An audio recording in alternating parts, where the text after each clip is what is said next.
Hello friends, आजपासून आपण MSBT diploma इंजिनिअरिंगचा जो बेसिक मॅथमॅटिक्स हा सब्जेक्ट आहे त्यातला फर्स्ट चॅप्टर आज आपण स्टार्ट करणार आहेत. ठीक आहे, तर फर्स्ट चॅप्टरचं नाव आहे लॉगॅरिथम. ॲक्च्युली मी चॅप्टर स्टार्ट करण्याच्या अगोदर काही बेसिक गोष्टी सांगतो, नीट लक्ष द्या. हां, कळालं तरच हो म्हणा, नाही कळालं तर मी तो रिपीट पार्ट शिकवेन, काही हरकत नाही. ॲक्च्युली लॉगॅरिथम काय आहे ते समजण्यासाठी मी तुम्हाला आधी सिलेबस सांगत असताना सांगितलं होतं की आपल्या सिलेबसला काय काय लॉगॅरिथम आहे, मॅट्रिक्स आहे, पार्शल फ्रॅक्शन आहे, ट्रिग्नॉमेट्री आहे, स्ट्रेट लाईन आहे, सगळं डिटेलिंगमध्ये सांगितलं होतं. एक लेक्चर घेतलं होतं त्याच्याबद्दल. त्याच्यानंतर मी तुम्हाला हे पण सांगितलं होतं की तुम्हाला जर एक्झॅक्ट सिलेबस शिकायचा असेल तर काही लेकरांना उगच वाटत असते की डिप्लोमा इंजिनिअरिंगचा जो मॅथमॅटिक्स आहे तो म्हणजे खूप हायर लेवल आहे किंवा अवघड आहे असं काहीतरी लोक सांगतात. ठीक आहे, तर ॲक्च्युली कधीच तुमचा सिलेबस हा जम्पड नसतो म्हणजे डायरेक्टली तुम्ही 10वी झालं काहीतरी नवीन शिकायला, असं कधीच होत नाही. तो सिलेबस कुठं ना कुठं तुम्हाला 9वी आणि 10वी सोबत कनेक्टेड असतो. ठीक आहे, तो तुम्हाला माहीत असणं गरजेचं आहे. त्यासाठी मी जेव्हा सांगितलं होतं की आपण डिप्लोमा मॅथमॅटिक्ससाठी फाउंडेशन काहीतरी पार्ट घेऊ, त्याच्यामध्ये आपण बेसिक गोष्टी थोड्या थोड्या क्लिअर केल्या होत्या आणि त्याच्यामध्ये एक फर्स्ट बीट आपण कव्हरअप केला होता, तो म्हणजे लॉ ऑफ इंडायसेस. त्यालाच आपण मराठीमध्ये घातांकाचे नियम असं म्हणतो. ठीक आहे, कळतंय? चलो, तर इथं बेसिकली तुम्हाला लॉगॅरिथम सुरू करण्याच्या अगोदर मी तुम्हाला काही बेसिक क्वेश्चन विचारू इच्छितो आणि त्याचे जर तुम्ही आन्सर करेक्ट दिलात तर आपण त्याच्या पुढच्या पार्टकडे जाऊ, जेणेकरून तुम्हाला सगळ्या गोष्टी लक्षात येतील. ठीक आहे, तर इथं b⁻m इज इक्वल टू जर a असेल then what is the meaning of b. B म्हणजे काय असते? राईट, बी म्हणजे काय असतो? बेस. क्लिअर आहे? आणि हा जो एम असतो त्याला काय म्हणलं तुम्ही? हा एम काय असतो? हा, पॉवर, किंवा त्यालाच काय म्हणतो आपण? अजून काय म्हणतो?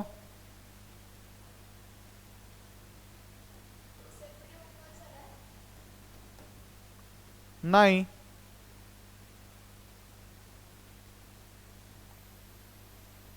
पॉज झालाय बेटा.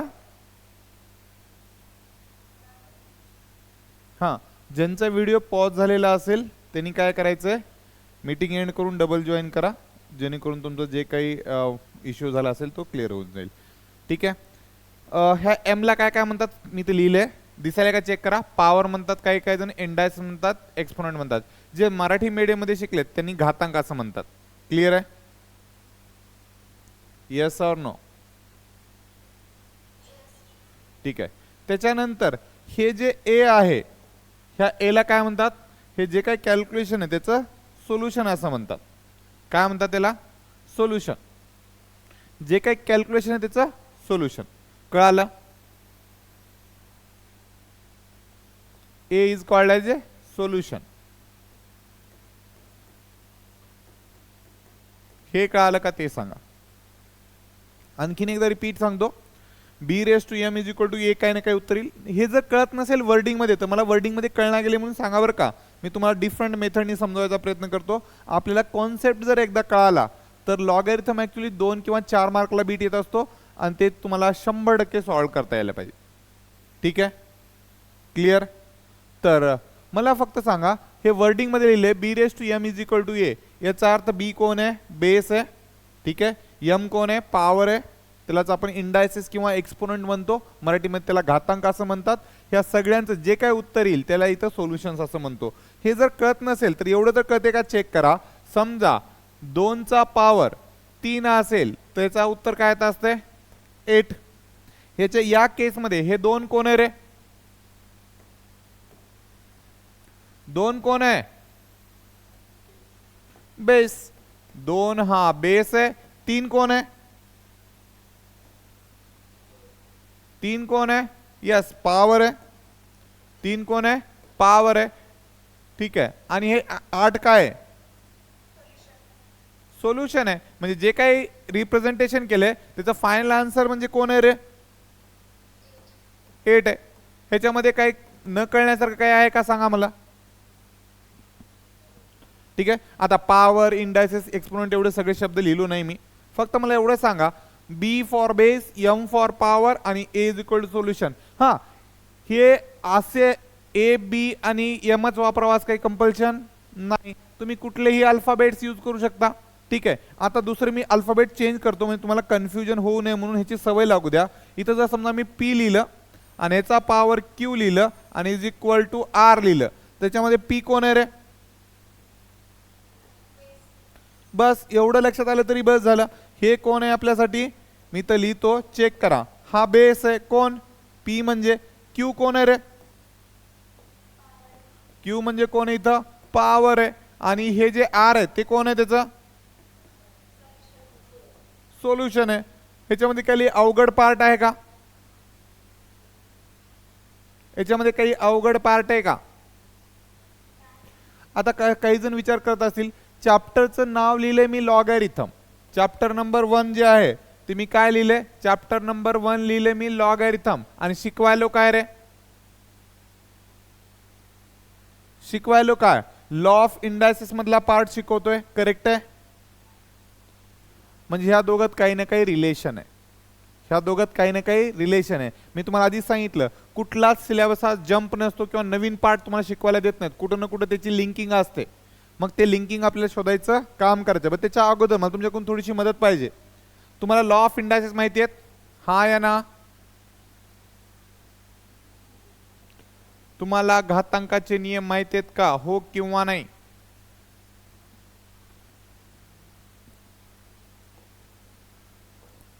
अरे तुम्हाला घातांकाचे नियम माहिती आहेत का? हा, काय रे?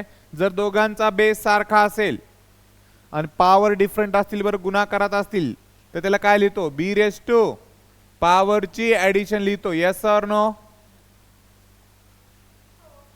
चलो, त्याच्यानंतर हा झाला फर्स्ट. सेकंड काय रे?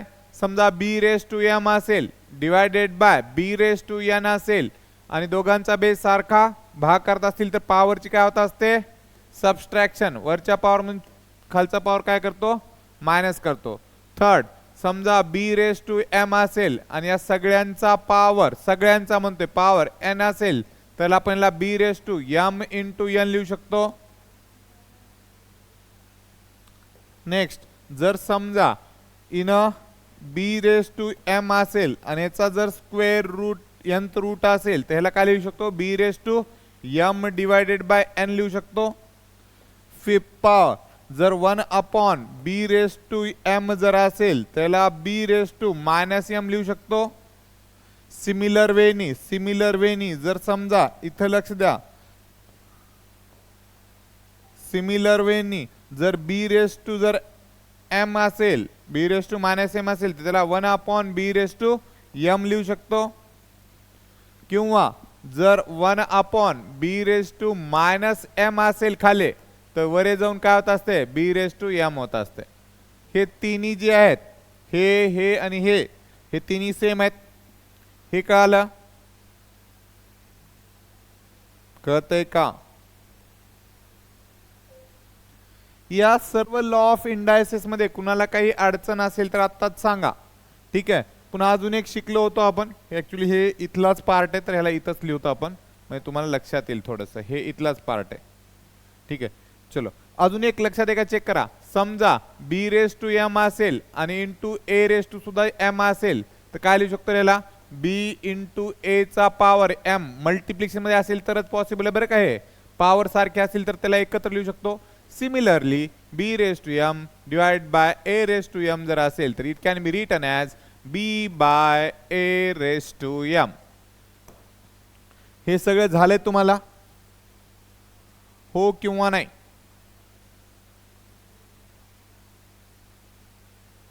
हो किंवा नाही? हा, आता सगळ्यात महत्वाचा पार्ट, नीट लक्ष द्या. सर, आपण चॅप्टर चालू करणार होतो लॉगॅरिथम आणि तुम्ही शिकवताय काय? Law of indices. तर मला लास्टली एकदा शेवटचं मदत करा, मग मी तुम्हाला सांगतो की लॉगॅरिथम काय आहे ते. ठीक आहे, चलो एक शेवटची मदत पाहिजे. अल्फाबेट ए बी वापरू का आणखीन दुसरे कोणते वापरायचे?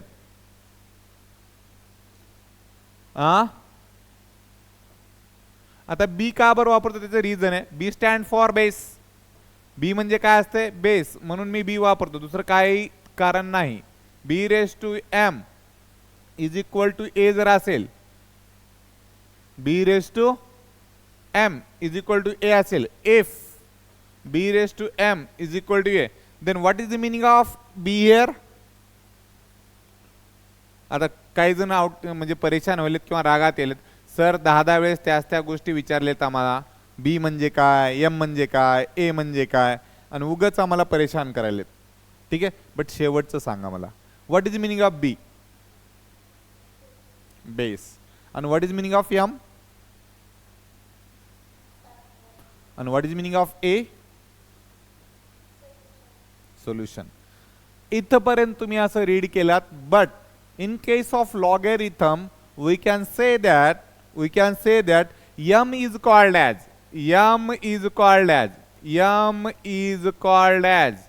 m ला काय म्हणू शकतो मी? तसं तुम्ही काय म्हणताय? पॉवर म्हणताय, राईट आहे? Yes or no? एक्सपोनंट किंवा इंडायसिस म्हणतात, बट मी काय म्हणतो चेक करा. Here m is called as काय? लॉगॅरिथम ऑफ काय? लॉगॅरिथम ऑफ कोणाचा? Logarithm of A with base बी. हे तुमच्या लक्षात आलं पाहिजे. ह्याला मॅथमॅटिकली कसं रिप्रेझेंट करतात ते सांगतो. एम इज कॉल्ड म्हणजे M is equal to, M म्हणजे indices, power is equal to logarithm of कोणाचा? लॉगॅरिथम. इथं चेक करा, सोल्युशनचा लॉगॅरिथम, आणि बेस मध्ये कोण लिहायचा? बी. कळालं का? What is meaning of am here? आतापर्यंत आपण एम ला काय म्हणत होतो? पॉवर, इंडायसेस किंवा एक्सपोनंट म्हणत होतो, बट आता काय म्हणायचंय? M is called as logarithm. कोणाचा लॉगॅरिथम? सोल्युशनचा. विथ बेस काय असेल? इथं जे बेस असेल ते बेस असेल. क्लिअर आहे? कळतंय का? कुठून आलं? कळालं? तर हे लॉ ऑफ इंडायसिसहून आलं. जर समजा असं कोणी लिहिलं असेल M is equal to log of A with base B, तर ह्याला आपण असं लिहू शकतो, हे म्हणायचं लॉगॅरिथमिक फॉर्म. ह्याला काय म्हणायचं? Logarithmic form. कसला फॉर्म आहे? Logarithmic form. आणि हा जो आहे तो एक्सपोनेन्शियल फॉर्म. ठीक आहे, कोणता? ह्याला कसं लिहायचं? बेसला बेस मध्ये लिहायचं. हे जे एम आहे त्याला आतापर्यंत एक्सपोनंट म्हणतो, ते एक्सपोनंट मध्ये लिहायचं is equal to a. This is called as a exponential form. तुम्हाला एक क्वेश्चन असतो, exponential form to logarithmic form मध्ये कन्वर्ट करा किंवा logarithmic form to exponential form मध्ये कन्वर्ट करा. रिलेशन कळालं दोघांमध्ये काय आहे ते? रिलेशन कळालं का? आणखीन एकदा रिपीट सांगतो. If B raise to M is equal to A, जर बी चा power M is equal to जर ए येत असेल, तर इथं एम ला आपण काय म्हणू शकतो? M is called as a logarithm of A with base b. Sir लक्ष कसं ठेवायचं? तर साधी सिंपल गोष्ट आहे, लक्ष कसं ठेवायचं ते सांगतो. मला एक प्रश्न आहे, तेवढ्या प्रश्नाचं उत्तर सांगितलं की मी तुम्हाला लगेच ट्रिक बी सांगतो. समजा माझ्याकडे एक जुनी चप्पल आहे. कसली चप्पल आहे? जुनी चप्पल आहे. मी कुठं घालायची? हातात घालायची का पायात घालायची? माझ्याकडे एक जुनी चप्पल आहे माझी, तर ती हातात घालतात का पायात?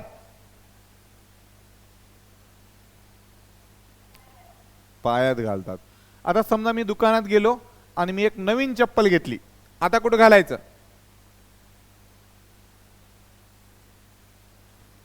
आता कुठं घालायचं? पायात घालायचं. समजा मी ती नवीन चप्पल घेऊन दुबईला गेलो, आता कुठं घालायचं? पायात घालायचं. समजा मी त्या दुबईहून पुन्हा अमेरिकेला गेलो, आता काय घालायचं? कुठं घालायचं? बरं, मी ₹1,00,000ची चप्पल घेतली, आता कुठं घालायचं? तर एक साधी सिंपल गोष्ट आहे, चप्पल कुठे घालायची असते? पायात. मग ते अमेरिका असो, दुबई असो की इंडिया असो, सगळीकडे काय करायचं, चप्पल पायातच घालायची. सेम वेनी इथे चेक करा, एक्सपोनेन्शियल फॉर्म मध्ये हा बी कुठे आहे रे, बेस मध्ये आहे, त्याचा पॉवर कुठे आहे, इथं डोक्यावर आहे, इज इक्वल टू उत्तर काय येणार आहे, समथिंग येणार आहे. तर ह्याला कसं लिहितात, m power is equal to log. आता फक्त प्रश्न काय हे लक्षात राहते की काय, पॉवर म्हणजे काय असते, लॉगॅरिथम असते. पॉवर म्हणजे काय असते, लॉगॅरिथम असते. बरं कोणाचा आणि बेस कोण, हाच एक प्रश्न आहे. तर लक्षात ठेवा, जे एक्सपोनंट मध्ये बेस असतो तोच लॉगॅरिथम मध्ये बेस असतो. चप्पल बेस म्हणजे काय रे, चप्पल. थोडक्यात चप्पल ते एक्सपोनेन्शियल मध्ये राहू द्या की लॉगॅरिथम मध्ये राहू द्या, कुठं जाईल, कुठं जाईल, पायातच जाईल का नाही, अरे कुठं जाईल, पायात. बस संपलं. मग उत्तर काय लिहायचं, कळालं. आता वाचताना कसं वाचायचं, याला exponent power is equal to log of solution with base B. कळालं, वाचायचं कसं, कळालं का. चलो मग आता थोडीशी मदत पाहिजे मला तुमची. मी काही डिफरंट अल्फाबेट्स यूज करतो, तुम्ही मला मदत करायचं, त्याला एक्सपोनंट फॉर्म मधून लॉगॅरिथमिक फॉर्म मध्ये कसं लिहायचं ते सांगायचं. क्लिअर, सांगता, अरे सांगता का. जर समजा P चा पॉवर Q असेल इज इक्वल टू R असेल, हा कुठला फॉर्म आहे रे, हा कुठला फॉर्म आहे, एक्सपोनेन्शियल फॉर्म आहे. क्लिअर, हो किंवा नाही. हा, तर याला मला काय करायचंय, लॉगॅरिथमिक फॉर्म मध्ये लिहायचंय. तर कसं लिहिता येईल रे, हा, आणि रीड करत करत लिहा. काय, एक्सपोनंट इज इक्वल टू और power is equal to logarithmic of solution with base P. कळालं का, चेक करा. आता मी लिहितो 2 चा क्यूब इज इक्वल टू 8. हा, लिहायला कसं लिहिता येईल रे, हा, power is equal to log of 8 with base किती, किती,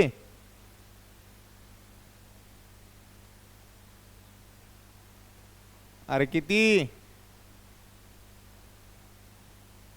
अरे कळायले का कळना गेले. बहुतेक तुमच्याकडे रेंजचा प्रॉब्लेम आहे का माझ्याकडे रेंजचा प्रॉब्लेम आहे. चलो, आणि तुम्ही बोलत राहिलात तरच तुम्हाला कळालं का नाही ते मला कळेल. प्लीज रिक्वेस्ट, हा चॅप्टर जेवढा सोपा वाटतोय तेवढा लवकर विसरून पण जाते. आणि मी हे सांगतोय 99% लेकरांचे जे मार्क जातात ना ते लॉगॅरिथम मध्ये जातात, कारण सिंपल आहे असं वाटतंय, त्याची काही लक्षात येत नाही कॉन्सेप्ट, फक्त रट्टा मारून प्रॉब्लेम करतो.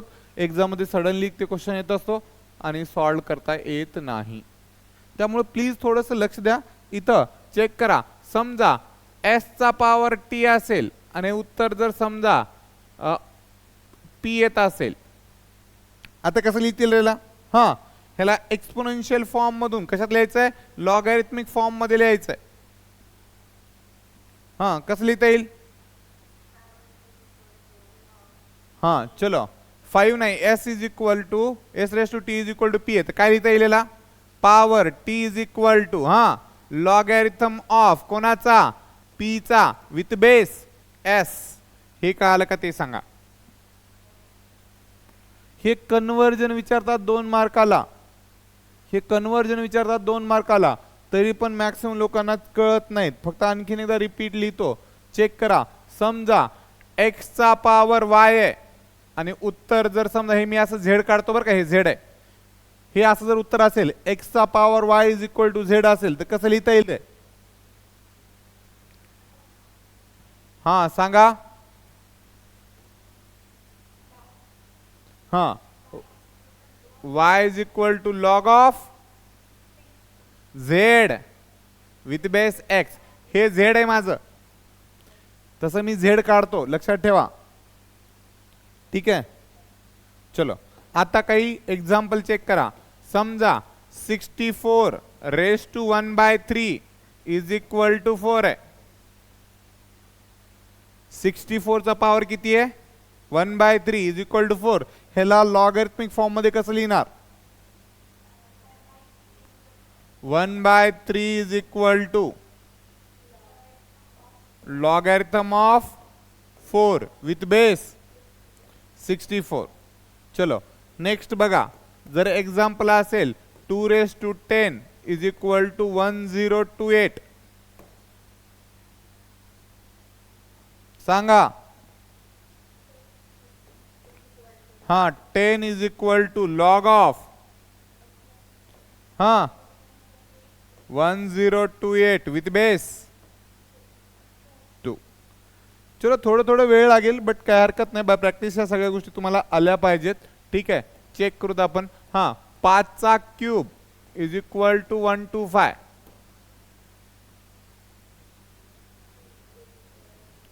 हाँ 3 is equal to log of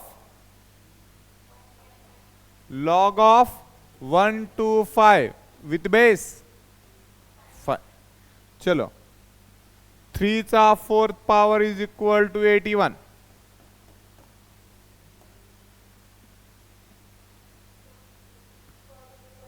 हाँ 4 is equal to log of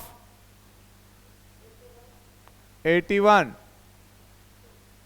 काय 3 विथ बेस 3 विथ बेस 3. चलो अजून लॉगॅरिथमची डेफिनेशन सांगताना एक कंडिशन सांगायचं विसरून गेलो मी, ते सांगतो थोड्या वेळानंतर. ठीक आहे, चलो समजा अजून काय घेऊ? 5 raise to -4 is equal to 1/625.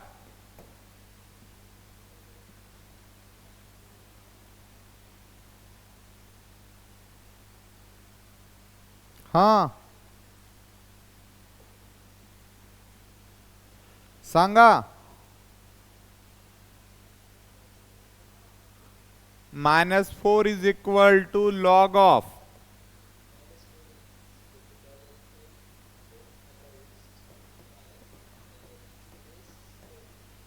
चलो कळालं. नेक्स्ट आता चेक करा. अजून काय करू? 3 raise to 5 is equal to 243. 5 is equal to logarithm of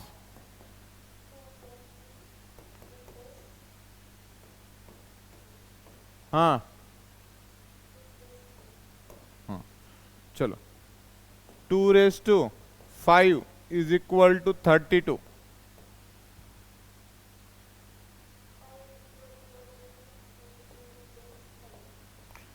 चलो मग मला तुम्हाला सांगायचं एवढं की एक्सपोनेन्शियल टू लॉगॅरिथमिक कन्वर्जन करायला काय अडचण आहे का? नाही. चलो ठीक आहे, आता जर जमत असेल तर बघूत आपण. चलो b raise to a is equal to c.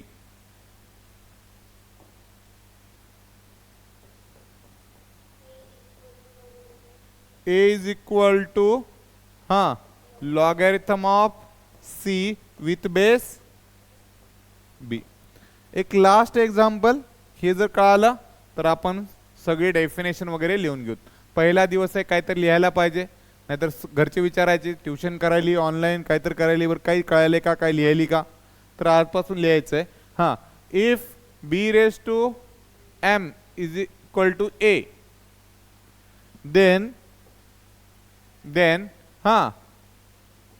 Then काय रे, m is called as, m ला काय म्हणतो? नाही, m इज कॉल्ड ॲज काय? लॉगॅरिथम ऑफ काय? m is called as logarithm of कोणाचा? Logarithm of a with base. हे कळालं का ते सांगा. पक्का कळालं? मी थोडंसं कलर चेंज करतो जेणेकरून तुम्हाला लक्षात येईल कुणाला काय म्हणायचं. आणि कसं म्हणायचं ते. मग ह्याला मॅथमॅटिकली कसं लिहिणार? हां, मॅथमॅटिकल रिप्रेझेंटेशन. हां, m is equal to, therefore m is equal to काय लिहिणार? लॉगॅरिथम ऑफ हां विथ बेस बी. हे कळाले का ते सांगा? पक्का कळाले? √2 RT. हां, चलो अजून कुणाला काय? आशिष, प्रीती, अश्विनी, ठीक आहे, साक्षी, अजय, स्नेहल. कळाले बेटा? हां, तर हेडिंग टाकायचंय काय? Logarithm chapter. ठीक आहे, आणि लिहायचं. लिहिणार का तुम्ही का नाही? चलो, आणि आजपासून काय करू, ग्रुपवर PDF पण टाकतो. ज्यांचं लिहायचं राहून गेले ते लिहून घ्यायचं आहे. ठीक आहे, आपल्याला याच्या प्रॉपर्टीज प्रूव्ह करायचे आहेत आपल्याला. फक्त त्याच्या अगोदर तुम्हाला काय माहीत असायला पाहिजे ते क्लिअरली सांगतो. तुम्हाला जर एक्सपोनेन्शियल फॉर्ममध्ये जर मी लिहिलं तर त्याला लॉगॅरिथमिक फॉर्ममध्ये लिहिता आलं पाहिजे. जे की आता जे एक्झाम्पल बघितले त्याच्यामध्ये काय केलं आपण, जे काही एक्सपोनेन्शियल फॉर्ममध्ये होतं त्याला कशामध्ये कन्वर्ट केलं रे? आता नेक्स्ट बीट काय शिकणार सांगा बरं? हां, बस एवढं जर झालं तर तुम्हाला प्रॉपर्टीज जे आहेत ते प्रूव्ह करण्यासाठी 4 मार्कला येत असते. ते आपण 4 मार्काचा बीट घेऊ शकतो. कळालं? खूप सोपं आहे, फक्त डोकं शांत ठेवायचं. आणि एक सांगतो आता, मला लॉगॅरिथमची ओळख कशामुळे झाली रे? कोणामुळे झाली? मला फक्त सांगा की लॉगॅरिथमची ओळख कुणामुळे झाली? लॉ ऑफ इंडायसिस मुळे. तर लॉगॅरिथमचे कोणते बी प्रूफ असले तर कशावरून प्रूव्ह करायचं? लॉ ऑफ इंडायसिस वरूनच प्रूव्ह करायचं. कळालं? साधी सिंपल गोष्ट आहे. समजा एक एक्झाम्पल सांगतो, कळते का चेक करा. समजा तुम्ही मामाच्या गावाला गेलात. ठीक आहे, आता मामाच आहेत समजा, आजोबा वयस्कर किंवा नाहीत समजा, फक्त मामाच्या गावाला गेलो. समजा तिथं काही पण अडचण आली, कोणाकडे जातो आपण? मामाकडं. सेम वेनी आपल्याला हे जे लॉगॅरिथम जे आहे ते कुणामुळे ओळख झाली? लॉ ऑफ इंडायसिस मुळे. म्हणजे लॉगॅरिथम मध्ये जे पण प्रूफ येतील, जे काही अडचणी येतील ते कोणाकडे जाऊन सोडवायचं? Law of इंडायसिस. आणि आपलं लॉ ऑफ इंडायसिस येते ना, अशातला प्रकार नाही की आपल्याला येत नाही. लॉ ऑफ इंडायसिस येते म्हणजे ह्याचे सगळे प्रूफ तुम्हाला 100% येतात. टेन्शनच घ्यायची गरज नाही. आणि सिंपल वेनी सांगतो, काही गडबड करायची नाही. आणि तुम्हाला कळालं तरच पुढे जायचंय. कळालं? नाही तर जायचं सुद्धा नाही पुढं. Okay, clear? म्हणजे m इज इक्वल टू, आपण असं लिहितो, if b raise to m is equal to a, then m is called as a with base b. वाचायचं कसं कळालं? रीड कसं करायचं कळालं का? बरं, लॉ ऑफ इंडायसिस मध्ये b ला बेस म्हणतो, m ला पॉवर म्हणतो, इज इक्वल टू a म्हणतो. बट लॉगॅरिथम ला मध्ये m ला काय म्हणायचं? लॉग म्हणायचं. कोणाचा लॉग म्हणायचं? सोल्युशनचा विथ बेस b. क्लिअर आहे? हां, आता हे जर लिहिलं असेल तर एक एक्झाम्पल म्हणून लिहितोय. एक्झाम्पल म्हणून कळतंय का चेक करा. जर समजा 2 चा पॉवर 6 जर असेल तर 64 येते. ठीक आहे, तर ह्याला मला फक्त शेवटचं सांगा, लॉगॅरिथम मध्ये कसं लिहिणार?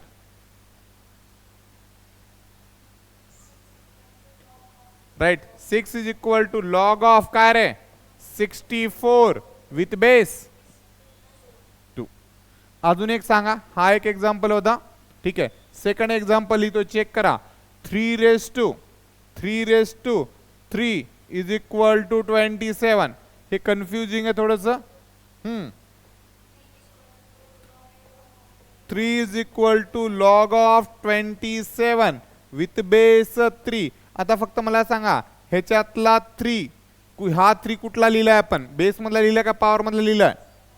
बेस मधला. लक्षात कसं ठेवायचं? चप्पल कुठे बी घ्याल तर काय करायचं? पायातच घालायची. नवीन घेतली म्हणून काय डोक्यावर घालत नाही. चलो लास्ट आता. हा 27 raised to 1/3 can be written as 3. 1/3 is equal to का 3 is equal to 1/3 is equal to का 3 is equal to.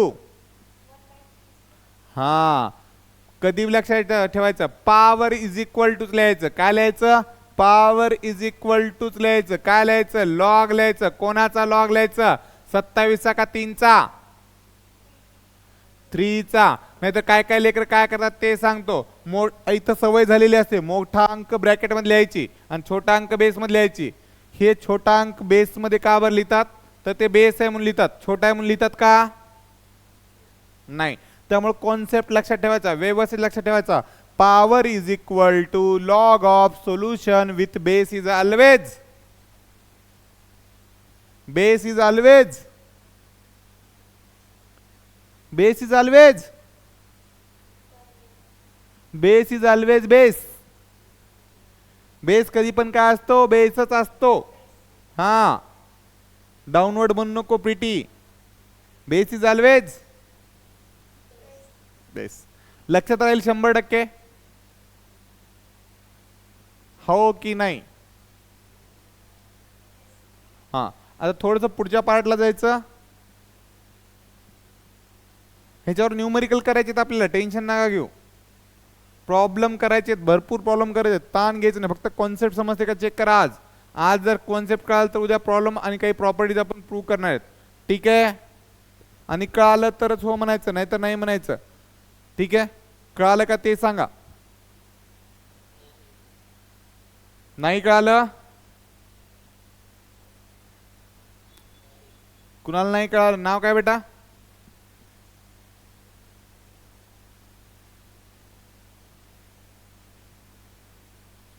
चलो ज्याला नाही कळालं त्यांच्यासाठी रिपीट सांगतो, काही गडबड नाही. चेक करा. जर समजा एखादी क्वांटिटी असेल आणि त्याचा पॉवर जर समजा m असेल, त्याचं उत्तर काही ना काही a येणार आहे.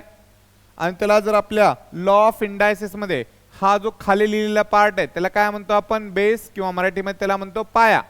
आणि जे वरे लिहित असतो त्याला मराठीमध्ये म्हणतो घातांक, आणि याच्यामध्ये काय म्हणतो? पॉवर, किंवा त्याला काय म्हणतात? इंडायसिस, किंवा त्यालाच म्हणतात एक्सपोनंट. आणि हे जे आलेलं आहे त्याला काय म्हणतो आपण? सोल्युशन असं म्हणतो. ह्याला काय म्हणतो आपण? सोल्युशन असं म्हणतो. हे झालं आपल्या लॉ ऑफ इंडायसिस मध्ये. बट लॉगरिथम हे जेव्हा नवीन कॉन्सेप्ट आला तेव्हा त्यांनी असं सांगितलंय की पॉवरलाच आपण काय म्हणू शकतो? पॉवरलाच आपण काय म्हणू शकतो? लॉग म्हणू शकतो. काय म्हणू शकतो? लॉग म्हणू शकतो. बरं कोणाचा लॉग म्हणायचं आपल्याला? तर कोणाचा लॉग म्हणायचंय? तर सोल्युशनचा लॉग म्हणायचंय. कोणाचा म्हणायचंय? सोल्युशनचा लॉग म्हणायचंय. आणि बेस इज ऑलवेज बेस. कळालं? आता कळालं का रे? पॉवरलाच आपण काय म्हणतो? पॉवरलाच आपण म्हणतो लॉगॅरिथम. कोणाचा लॉगॅरिथम? सोल्युशनचा विथ बेस बी. क्लिअर? आता कळालं? चलो ठीक आहे. थोडासा वेळ लागेल, काही हरकत नाही, बट थोडंसं ट्राय करा. ह्याच्यावर आपण न्यूमेरिकल पण घेणार आहेत. आता जसं आपण एक्सपोनेन्शियल टू लॉगॅरिथम गेलं, आता लॉगॅरिथम टू काय करायचंय? एक्सपोनेन्शियल जायचंय. त्यासाठी 2 मार्काचा एक बीट येतो. इथं जर समजा p is equal to log of r with base q असेल, ह्याला काय करायचं? आता हे कुठल्या फॉर्मॅट मध्ये रे? लॉगच्या फॉर्मॅट मध्ये. ह्याचे काय? लॉगच्या फॉर्मॅट मध्ये. लॉगच्या फॉर्मॅट मधून आपल्याला कुठं जायचंय? एक्सपोनेन्शियल.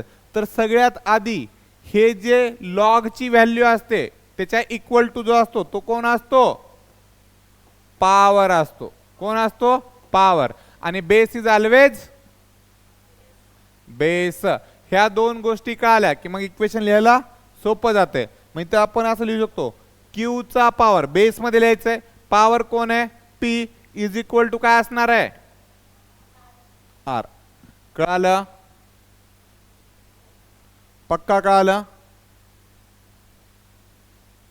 चलो इथे चेक करा, log of 8 with base 3 sorry with base 2 with base 2 is equal to काय येत असते 3. हे कुठल्या फॉर्मॅट मध्ये, ह्याला कशामध्ये कन्वर्ट करायचं, तर बेस आधी लिहायचा, बेस कोण आहे, आणि लॉगचं जे सोल्युशन आले असते ते कोण असते, पॉवर इज इक्वल टू काय लिहायचं 8. कळालं का? ह्याच्यावरून आपल्याला इक्वेशन सॉल्व करायचे. ठीक आहे, हे कसं आलं ते कळालं का? चलो, जर समजा लॉग ऑफ काय 1 divide by 125 with base 5 is equal to -3 आहे. हा काय येईल रे, राईट, आधी लिहायचा बेसचा पॉवर किती येईल -3 is equal to 1 divide by 125 125. चलो नेक्स्ट, जर समजा log of x divided by y with base z is equal to r आला असेल, आता कसं लिहायचं, right, z raise to r is equal to x divided by y. टेन्शनची गोष्ट आहे का काही? नाही. म्हणजे तुम्हाला एक्सपोनेन्शियल टू लॉगॅरिथमिक आणि लॉगॅरिथमिक टू एक्सपोनेन्शियल करता आलं पाहिजे. क्लिअर? डेफिनेशन कळाली व्यवस्थित, हो किंवा नाही?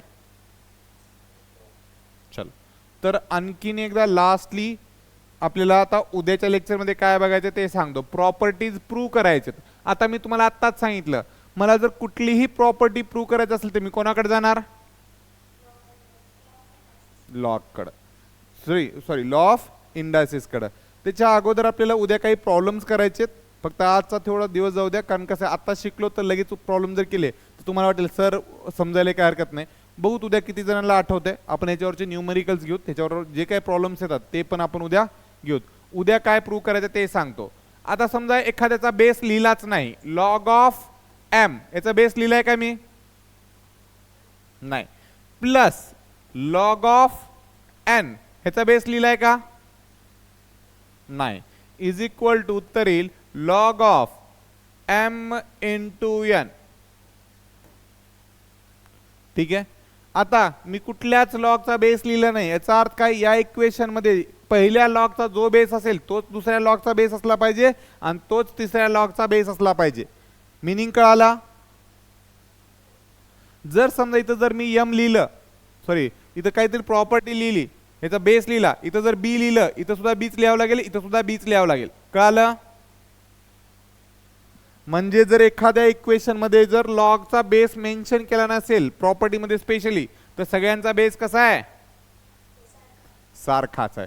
सेकंड प्रॉपर्टी तुमच्या लगेच लक्षात येईल, log of m minus log of n is equal to, check करा, दोन लॉगची जेव्हा ऍडिशन होती, जेव्हा दोन लॉगची ऍडिशन होती तेव्हा त्याचे जे काही फंक्शन आहे त्यांचा गुणाकार आला होता. इथं वजाबाकी असल्यानंतर काय येईल रे, मग डिव्हिजन येईल. आता मी प्रॉपर्टी कोणते शिकवायला कळालं, दोन लॉगची ऍडिशन असेल तर फंक्शनचा मल्टिप्लिकेशन होतंय. तर मुलं जे असतात ना, स्टुडंट्स टॅलेंटेड असतात, ते स्वतःची प्रॉपर्टी तयार करतात. Log of m into log of n is equal to log of m plus n. म्हणजे मल्टिप्लिकेशन मध्ये असेल तर ऍडिशन करतात. ही असली कुठलीच प्रॉपर्टी नाही. आय थिंक व्हिडिओ पॉज झाला का? हा ठीक आहे, एक मिनिट.